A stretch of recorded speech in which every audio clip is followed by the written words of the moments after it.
마태복음 28장 1절부터 20절 전체를 한번 다 읽어보도록 하겠습니다. 마태복음 28장 1절부터 20절 말씀까지. 신약성경 52페이지, 51페이지 정도 됩니다. 찾으신 줄 알고 저와 여러분이 한 절씩 번갈아 가면서 교독하고 마지막 절은 다 함께 읽도록 하겠습니다. 제가 먼저 봉독합니다.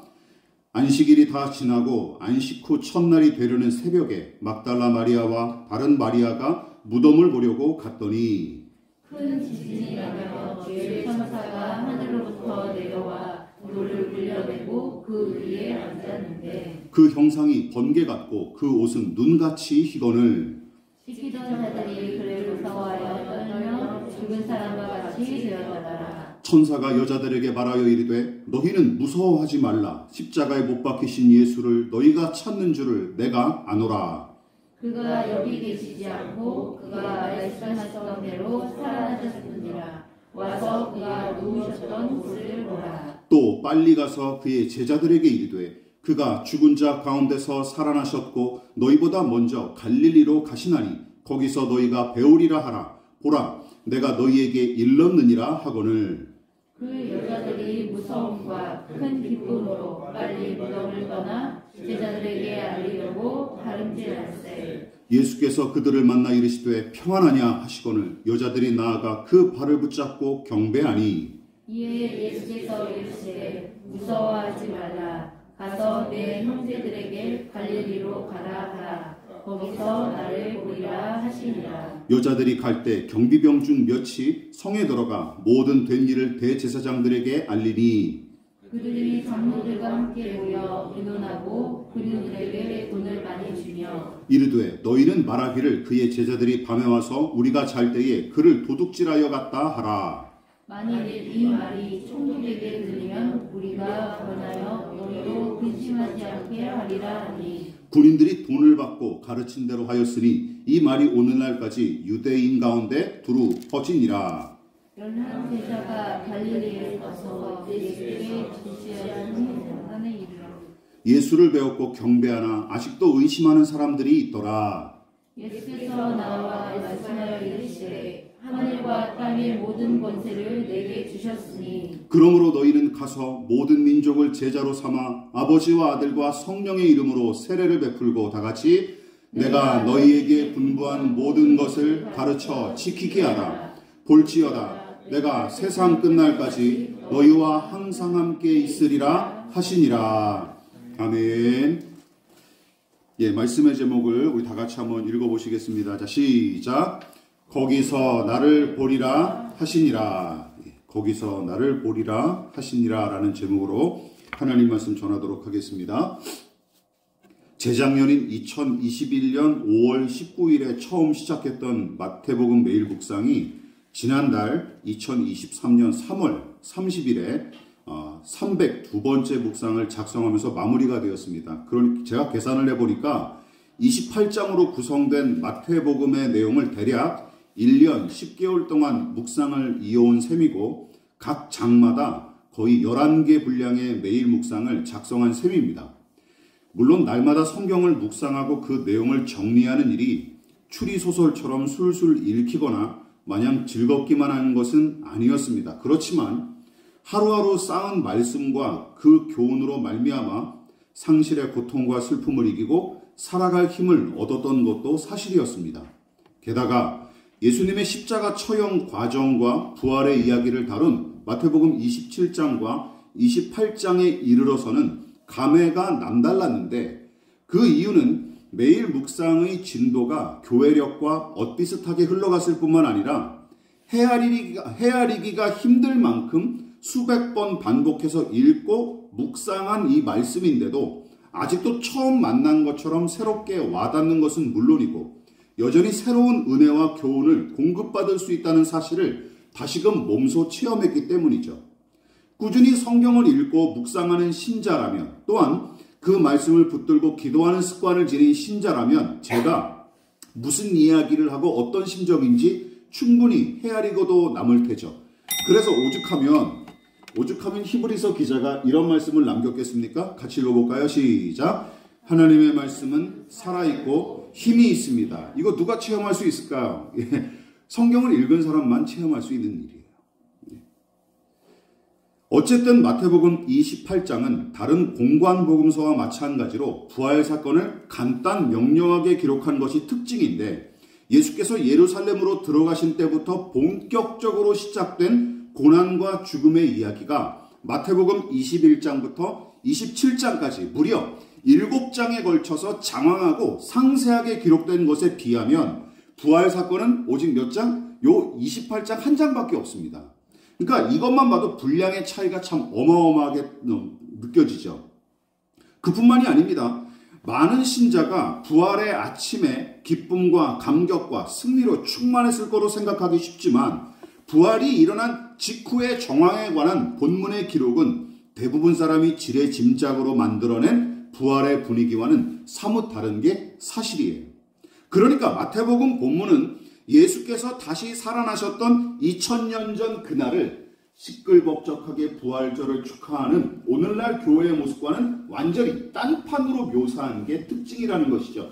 여러분, 참 이상한 조합 아닙니까? 오늘 본문을 읽으면서 여러분 느끼셨는지 모르겠지만 이런 거죠. 참 부조화예요, 부조화. 부활의 사실과 대적자들의 거짓말, 신비한 일에 대한 공포와 평안을 선포하시는 예수님, 여전히 의심하는 제자들과 끝까지 그들을 신뢰하고 쫓아가시는 예수님, 이처럼 어울리지 않는 요소들로 가득했던 사건이 바로 예수님의 부활 사건입니다.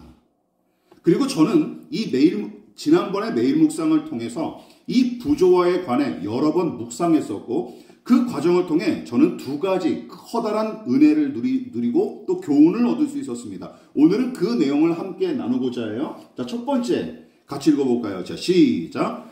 거짓과 탐욕, 두려움과 의심을 뚫고 일어난 예수님의 부활. 자, 우선 마태복음의 부활 기록이 어떤 이야기부터 시작하는지 보십시오. 무덤 입구를 막았던 돌문은 활짝 열려 있었고, 무덤 안에 안치했던 예수님의 시신이 감쪽같이 사라진 상황을 보고하고 있습니다. 그런데 무덤 입구를 막았던 커다란 돌문 위에 찬란하게 빛나는 천사가 앉아있는 게 아니겠습니까? 다행히도 예수님의 시신을 모시기 위해 찾아왔던 막달라 마리아와 다른 마리아가 그 놀라운 광경을 직접 목격했고, 유대 종교 지도자들의 요청으로 빌라도가 파견했던 경비병들도 이 광경을 덩달아 목격했는데, 마태는 뭐라고 기록하고 있습니까? 그들이 무서워하여 떨며 죽은 사람과 같이 되었다. 4절 하고 기록했을 정도예요. 그러니까 이 광경이 친근하고 신비하고 뭔가 좀 사랑스러운 광경이 아니라 공포 영화를 보는 것 같은 참 무섭고 끔찍한 광경처럼 그들에게는 와닿았다라는 것이죠. 그러니까 경비병들, 여기 등장하는 경비병들도 다르게 생각하면 부활의 첫 목격자인 셈이죠. 매일 묵상에서도 제가 한번 지적했었죠. 그러나 그들은 이 일을 보고 들은 대로 그대로 전하는 증인과 목격자의 행보가 아닌 대제사장들과 장로들과 더불어 부활의 이 사건을 왜곡하고 그 진상을 호도하는 잘못을 저지르게 됩니다. 자, 여기서 두 부류가 완전히 다른 길을 걷죠. 막달라 마리아와 다른 마리아, 이 두 여인은 부활의 사건을 목격하고 전파한 최초의 증인으로서 믿음과 진실의 길을 걸었다면, 경비병들은 예수의 부활을 왜곡하고 그 의미를 폄하하는 죄인의 길을 선택한 셈입니다. 같은 사건을 놓고도 이렇게 서로 아주 다른 길을 가는 것, 이게 바로 우리 인간들의 모습 아닙니까? 이처럼 경비병들은 이 사건을 단지 신기하고 무서운 일로만 여겼을 뿐만 아니라 보고 들은 것을 있는 그대로 전하기는커녕 돈을 받고 왜곡하는 짓까지 서슴지 않습니다. 그런데 이게 이상한 일이 아니에요. 이들에게 중요한 것은, 그리고 한번 우리 주변 사람들, 나 자신과 우리 주변 사람들 한번 보십시오. 사람들에게 중요한 것은 진실이나 사실이 아닙니다. 무엇이 더 중요하죠? 자신의 안위가 더 중요한 것이죠. 경비병들도 마찬가지였습니다. 진실이나 사실이 중요한 게 아니라 자기의 안위가 중요했고, 진실이나 사실이 중요할지라도 어떤 진실과 사실이 중요한 거예요? 나에게 이득이 되는 사실과 진실이 중요한 거죠. 손해가 되는 사실이나 진실이 와닿으면 사람들은 거부합니다. 그리고 외면하죠. 이것이 죄인의 생리라는 것입니다. 그래서 자신의 안위를 최고로 여겼기에 돈으로 매수하여 이 사실을 왜곡하게끔 제안한 이 종교 지도자들과도 넉넉히 손잡을 수 있었던 것입니다. 다만 두 여자와 함께 부활의 소식을 알린 빛난 천사와 비어있는 무덤의 목격자가 되기를 거절하고 음흉하게 협박하며 돈으로 매수하는 대제사장들과 장로들의 꿰매 넘어가 가짜 뉴스를 퍼뜨리는 데 일조한 그들이 다만 안타까울 따름이죠. 안타까운 불행의 길을 스스로 자초한 것이죠. 그러나 경비병들도 정작은 똘마니에 불과할 뿐 이 사달의 원흉은 누구입니까? 바로 대제사장들과 장로들이죠. 게다가 이들이 그동안 저지른 짓을 떠올려 보십시오. 예수와 관련된 일은 무엇이든 무시하고 깎아내리기 일쑤였으며 아예 예수님을 박멸할 대상으로 여겼기에 거짓 증언과 해코지도 그동안 수없이 감행했었습니다. 그래서 예수님이 그들을 향해서 뭐라고 얘기하신 적도 있어요. 요한복음 8장 44절 너희는 너희 아비 마귀에게서 났다 하고 지적하신 말씀이 아주 딱 들어맞습니다. 여러분 마귀짓 교회 안에서 사람들이 마귀짓이라고 자주 쓰는데 요즘은 이 용어조차도 이게 좀 흐려졌죠. 나와 의견이 다르고 그리고 내가 나를 반대하는 적을 교회 안에서는 마귀라고 얘기하고 사회에서는 빨갱이라고 하더라고요. 그러니까 이런 용어들 쓰는 사람 조심해야 돼요. 이게 그렇게 호도되는 말로 요즘 자주 사용됩니다. 그런데 정작 마귀짓이란 게 별게 아니에요. 어떤 게 마귀짓입니까? 제 욕심을 위해 타인을 짓밟고 해코지하며 사실과 진실을 외면하고 거짓을 일삼는 것. 여러분 이게 마귀짓입니다. 다른 게 아니에요. 이처럼 그래서 저는 이렇게 정리했어요. 부활의 영광과 권능이 찬란하게 빛나는 순간에도 어둠의 세력이 여전히 기승을 부리는 이 상황을 보십시오. 마태는 바로 이 모습을 보여주고 싶은 거예요. 부활의 영광이 그 생명이 찬란하게 일어난 순간에도 마귀가 여전히 이 일을 왜곡시키기 위해서 안달복달하는 거예요. 게다가 빈 무덤과 부활하신 예수님을 최초로 목격한 두 여자는 물론이고 다른 제자들은 부활의 소식을 듣고도 의심하기 일쑤였으며 심지어 예수님과 만나는 순간에도 어떠했대요? 의구심을 품은 제자들이 있었습니다. 예수님을 음해하여 십자가에 못 박아 죽인 원흉들은 여전히 거짓과 음해를 일삼기에 여념이 없었고 심지어 제자들은 부활의 소식을 전해 듣고 다시 살아나신 예수님을 만났는데도 주님이 다시 살아나셨다 하고 외치며 반기기는커녕 도리어 공포에 사로잡혀 벌벌 떨거나 끝까지 의구심을 떨치지 못하는 사람들이 적지 않았습니다. 만일 우리가 부활하신 예수님이었다면 어땠을까요? 여러분이 예수님이라고 하면 감정을 한번 이입해 보십시오. 저는 아마도 이거 말짱 도루묵이다. 나를 해코지했던 이 악당들은 여전히 부활했는데도 활개를 치고 앉아있고 내 제자임내 뻐기던 녀석들까지 이거 다 죄다 구제불능이구만. 영광과 능력으로 다시 살아난 나를 여전히 알아보지 못할 뿐만 아니라 영접하고 경배할 생각조차 하지 못하는 놈들 못해 먹겠다. 너희들이 알아서 해라. 하고 일갈한 뒤에 하늘로 올라갔을 것 같아요. 저 혼자. 그렇지 않겠습니까? 저같이 못된 사람이면 그랬을 것 같아요. 여러분 손뼉도 마주쳐야 소리가 난다. 고장난명이라는 속담처럼 부활 사건의 가치와 거기에 걸맞은 최소한의 분위기는 마련되었어야 마땅한데 체포당하시고 십자가에 못 박혀 돌아가실 때처럼 부활 사건도 결국은 예수님 혼자 북치고 장구치고 하신 셈이 된 거예요. 마태는 바로 그 모습을 보여주고 있는 것입니다. 그런데 이 복음서의 저자인 마태는 부활 사건의 가치에 걸맞지 않고 그 영광에 전혀 부응하지 못하는 이 부조리한 상황을 잔뜩 나열했어요. 하지만 그러거나 말거나 상관없이 부활하신 예수님과 그분의 행적에 관해 그저 우직하게 기록했을 뿐입니다. 일어난 일은 일어난 일이지만 예수님은 그래도 부활하셨다라는 식으로 어조로 이 부활 사건을 기록한 것이죠. 여러분 여기에 딱 어울리는 말이 있습니다. 뭐냐? 바로 이탈리아의 천문학자이자 철학자인 갈릴레오 갈릴레이 많이 들어보셨죠? 지동설을 주장한 사람. 이 사람이 말했다고 알려진 어떤 말, 그래도 지구는 돈다라는 말이 여기 딱 들어옵니다.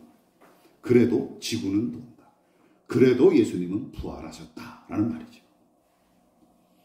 닭의 모가지를 비틀어 울지 못하게 만들면 여러분 새벽이 안 옵니까?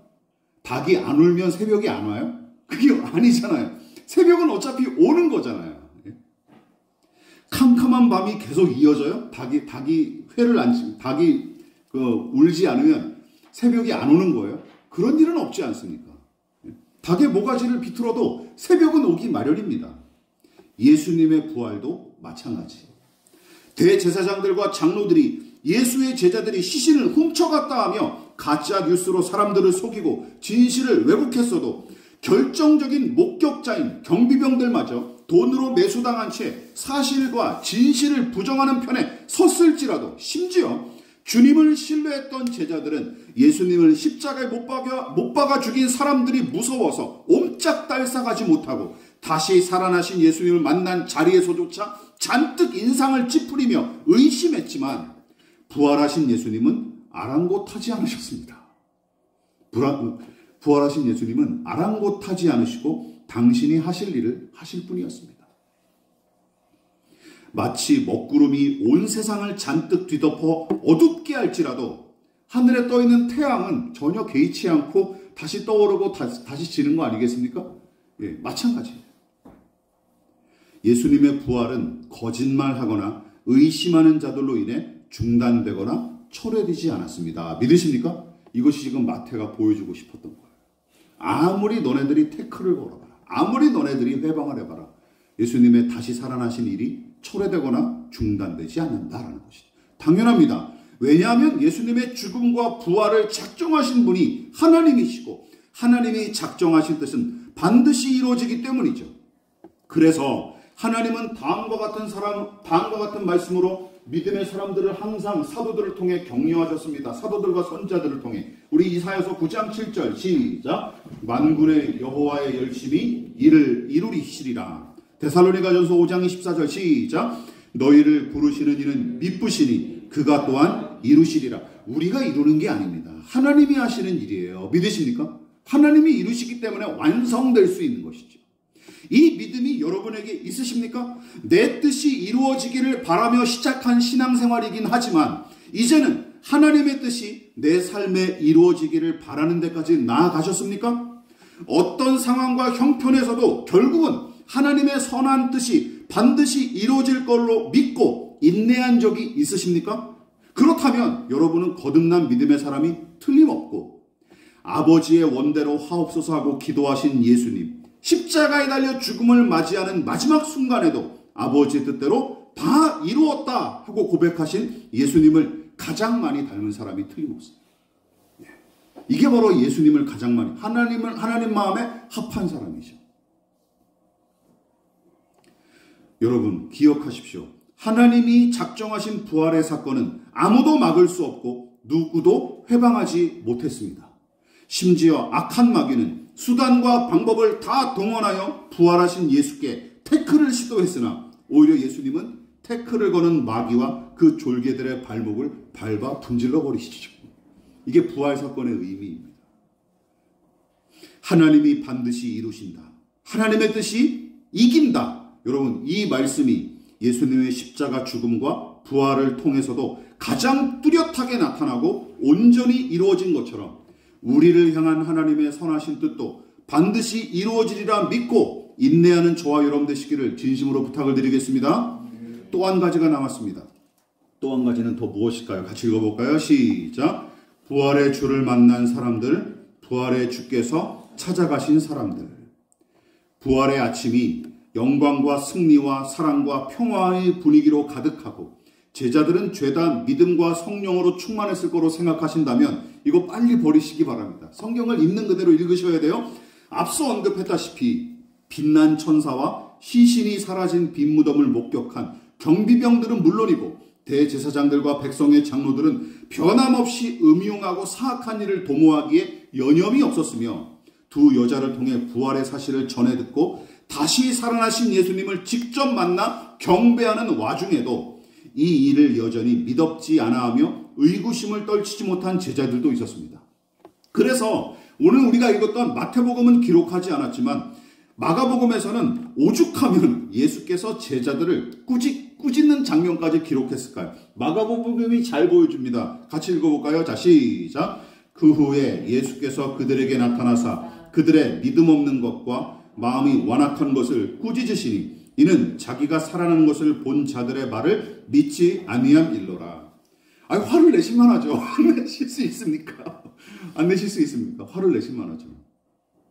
이처럼 예수께서 다시 살아나신 이 아침의 전반적인 분위기가 큰 기쁨과 승리의 환호로 가득하기는커녕 도리어 공포와 혼란과 불신과 자괴감이 지배적이었다라는 사실을 마태복음과 다를 바 없이 다른 복음서들도 굳이 언급했을 뿐만 아니라 그 중에서도 요한복음은 예수님의 부활을 의심하는 도마의 이야기, 그리고 부활하신 예수님을 2번씩이나 만나 뵈었는데도 불구하고 회의감에 사로잡혀 디베랴 바닷가로 물고기 잡으러 떠난 제자들의 실망스러운 모습까지 다 기록했습니다.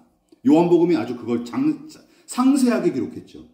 즉 모든 복음서가 두려움과 불안과 불신을 떨치지 못한 제자들의 반응에 관해 언급한 것을 주목하십시오. 오히려 마태복음이 의심하는 사람들에 관해 가장 간단 명료하게 언급한 셈이에요.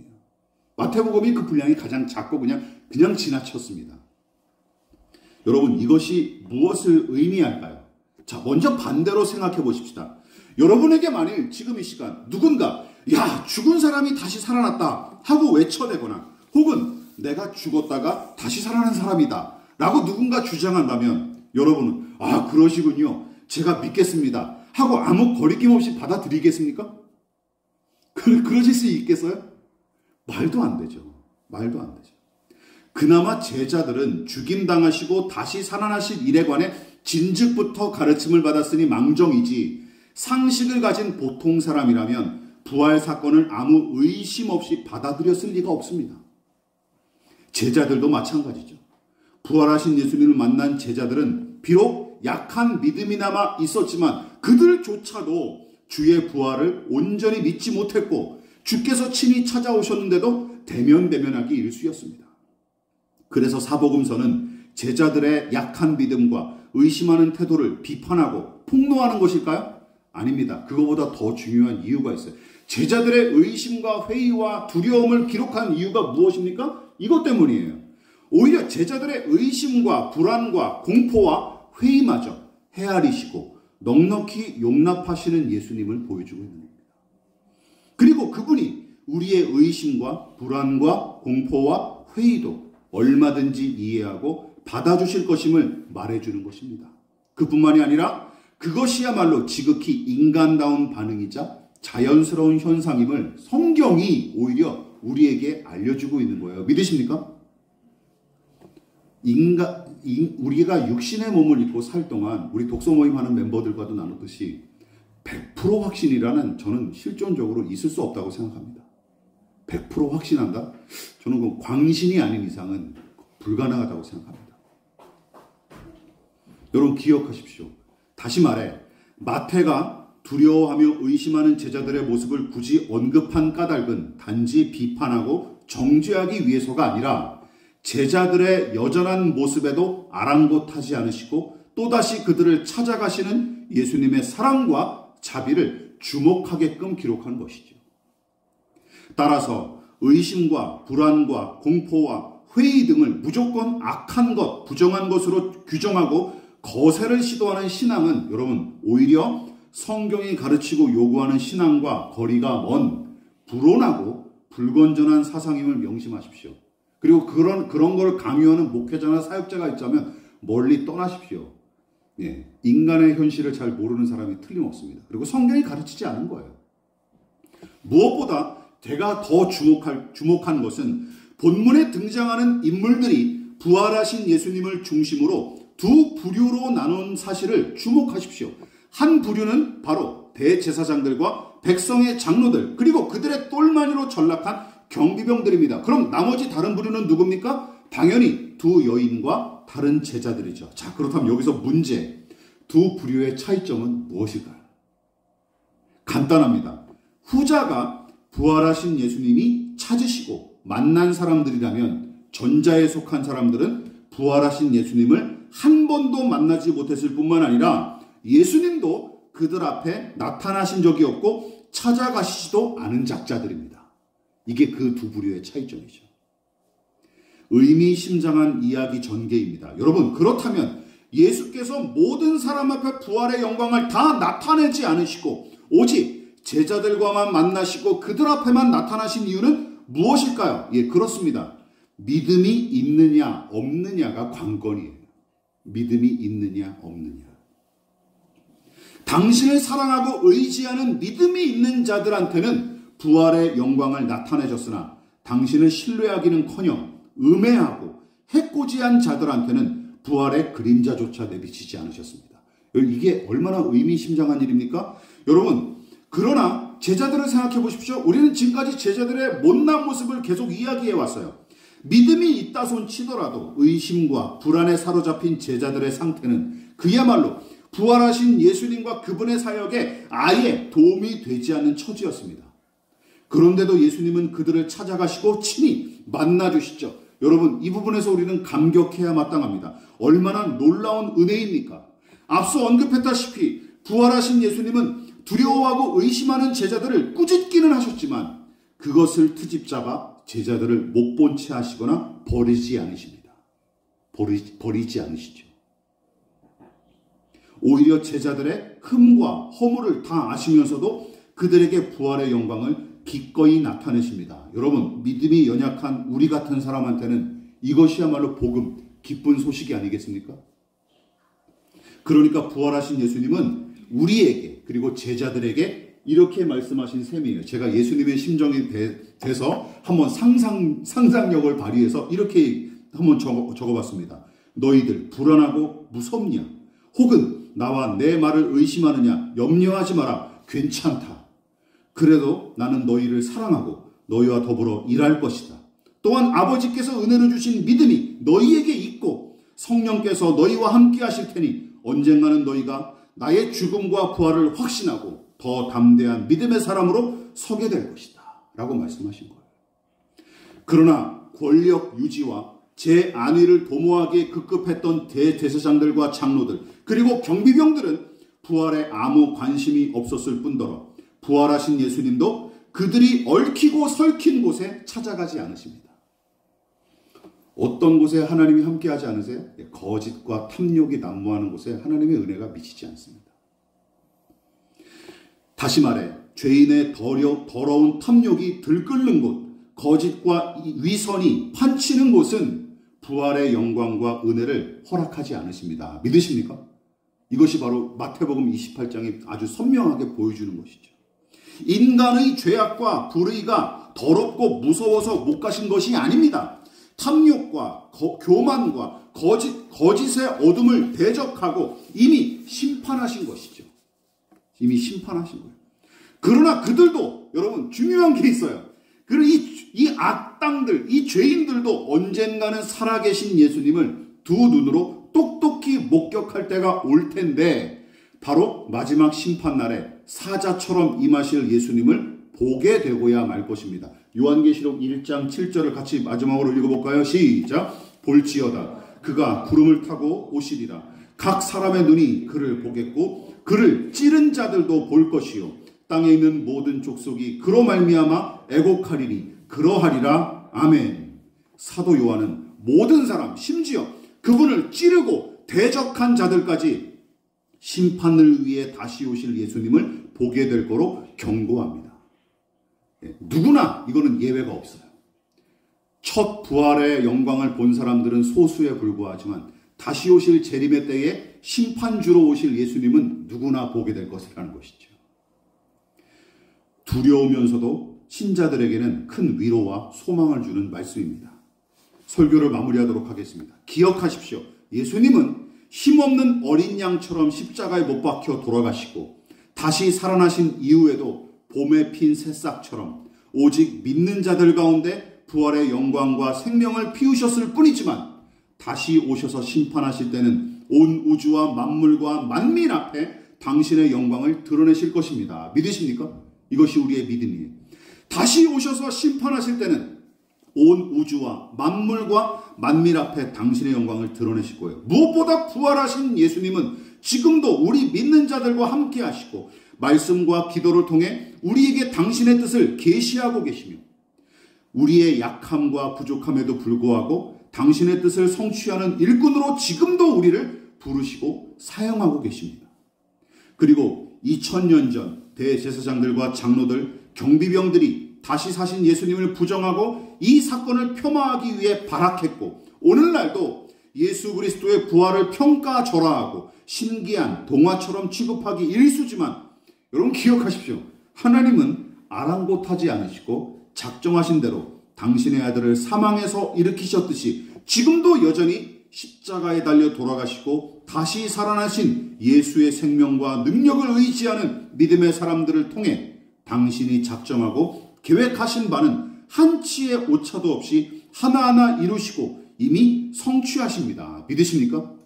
이것이 우리가 부활신앙, 이것이 바로 부활신앙이죠. 무엇보다 마지막으로 저와 여러분에게 질문해 봅시다. 거기서 나를 보리라 하고 약속하신 말씀이 저와 여러분에게 이루어지는 날은 언제입니까? 물론 이 약속의 말씀을 이미 확신하고 경험했다면 다행이죠. 그러나 한 번의 경험으로 그치면 안 됩니다. 제자들이 삶의 터전이자 처음 부름을 받았던 갈릴리에서 부활하신 예수님을 다시 만났던 것처럼 우리도 각자의 삶의 자리에서 영광과 능력으로 부활하신 예수님을 시시때때로 만나서 영접해야 마땅합니다. 믿으십니까? 다시 만나야 돼요. 그러나 문제가 있죠. 어떤 사람이 문제입니까? 이런 사람들. 개인의 종말이나 마지막 심판의 날에 사자처럼 심판하신 예수님을 목격하고 이를 갈며 슬퍼하실 텐입니까? 언제 예수님 만나 계시겠습니까? 누구나 예수님 만나겠지만 시점이 다르면 하나는 복된 사람이고 후자는 저주죠. 그야말로. 마지막 날에 예수님 만나면 큰일 납니다. 오늘 예수님을 영접하고 만나시기를 진심으로 부탁을 드리겠습니다. 여러분, 본문의 제자들이 누린 그 은혜가, 이 부활의 은혜가 저와 여러분의 삶에 임하기를 진심으로 기도합니다. 기도하겠습니다.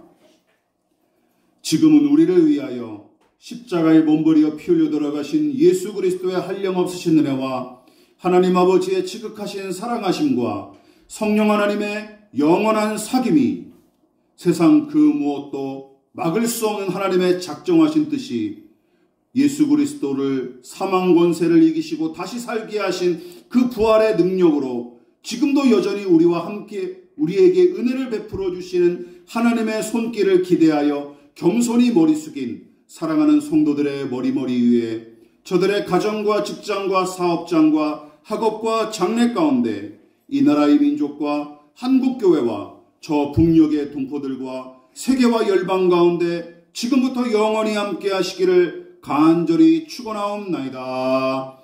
아멘.